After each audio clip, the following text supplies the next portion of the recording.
You ever watch an old Oscars clip and just feel like things were different? I recently went back and watched some of Billy Crystal's hosting highlights, and man, he was built for this. The jokes, the charm, he made the night feel like an event. Now, Jimmy Kimmel has never been bad, but can we talk about how Conan just gives you a reason to tune in? He checked every box, even throwing some sharp jabs at nominees without ever disrespecting the art itself, something few hosts truly master. One of those nominees was Carla Sofia Gascon from Emilia Paris. If you've somehow missed the buzz, this film was the season's most controversial contender, racking up 13 nominations, but only taking home 2. Best Original Song and Best Supporting Actress for Zoe Saldana. And honestly, sure, I guess, not much to say about that win. But I feel like a broken record at this point. What is the appeal? Even with the backstory and clips, I still don't see what voters love about it. Do they just feel obligated to vote for it now? Who's actually listening to El Mal on repeat?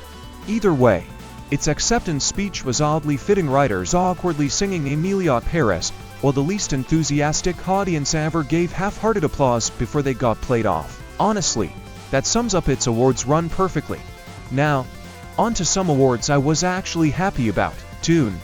Part 2 winning anything was a breath of fresh air.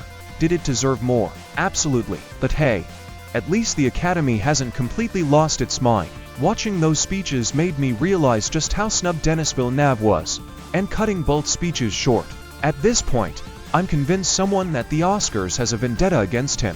What's the deal there? Then there was Flo winning Best Animated Feature over The Wild Robot. Now, I like The Wild Robot, but seeing an independently made Ivan film about a cat with no dialogue beat out a big studio project with A-list voices, that was a great moment.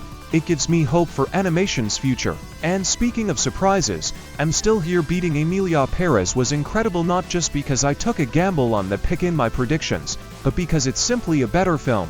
I love when the winner of the international feature category actually represents something significant about its country. That's what makes the award feel meaningful. Meanwhile, Emilia Paris, the exact opposite. Another standout moment, no other land winning Best Documentary.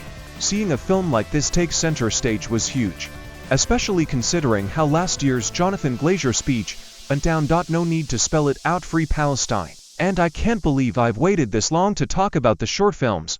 This year's winners, I'm Not a Robot, In the Shadow of the Cypress, and The Only Girl in the Orchestra were a wild mix. None of them were my predictions, proving once again that nobody has a clue when it comes to this category.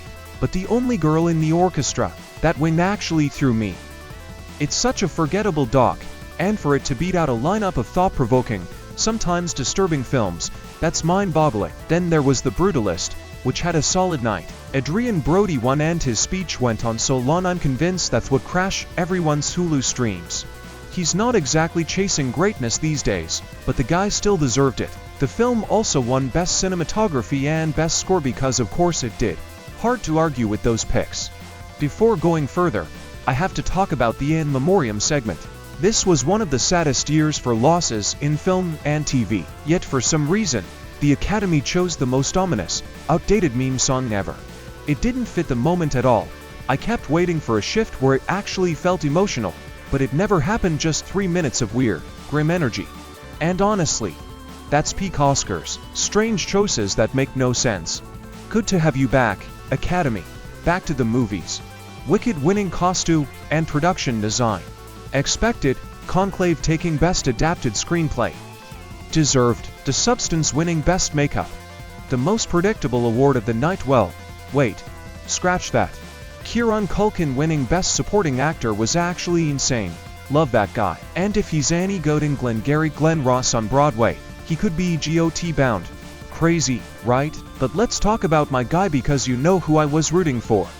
And Mikey Madison winning Best Actress. Damn, look, I knew Anora would dominate, but this was wild. She was fantastic, so I'm happy about it.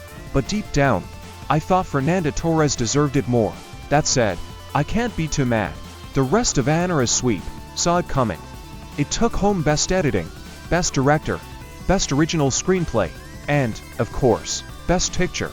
Even now, it doesn't feel real. Sean Baker has always been an indie filmmaker's filmmaker.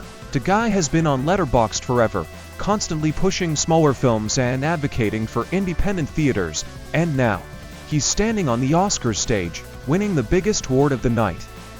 That's surreal. We always talk about cinema entering a new era, and here's the thing: new eras aren't defined by major studio releases. They're built by independent filmmakers, by ideas once considered too niche. Last year, we saw Christopher Nolan take home Best Director. That was huge, but Sean Baker winning, that's a different kind of win. It's proof that independent cinema still has a place at the table, and sure, you can debate whether this was a great year for film. Maybe it wasn't as strong as last year.